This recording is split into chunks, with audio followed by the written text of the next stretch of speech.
Good day ka farm boy. Week 20 ngayon, day 4 ng mga layers natin dito sa layer house 2. Samahan nyo kung mag-collect ng itlog at i-monitor natin kung ilan na yung naidagdag ngayong araw. Tara! Dito muna sa side na to yung tingnan natin. Actually, halos dito na sila lahat ng itlog. Meron lang akong ilan na nakita kanina habang nagpapakain ako. Siguro mga 4 or 5 lang yun.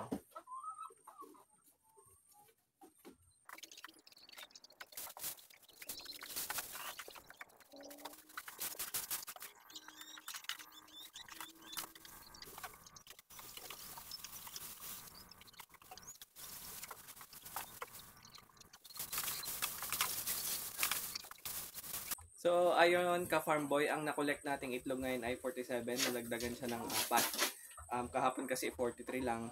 Ngayon ay 47 na. Pero, maliliit pa rin. May mga bago pa rin na nangingitlog. Siguro nasa piwi pa lang itong mga to.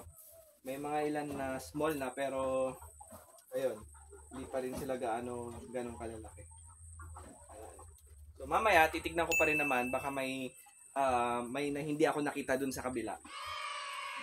Nilagyan ko muna kasi ng dayami yung side kung saan sila nangingitlog para ma-encourage sila na doon sila magpunta at saka doon sila nga mangitlog.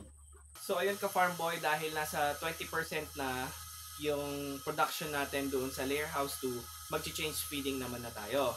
Ngayon, gradual yung pagpalit natin ng feeds para hindi naman sila mabigla.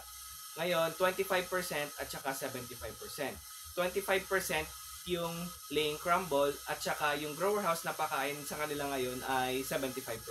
Ayun nga, para hindi naman sila mabigla. So, yun lang ka farm boy.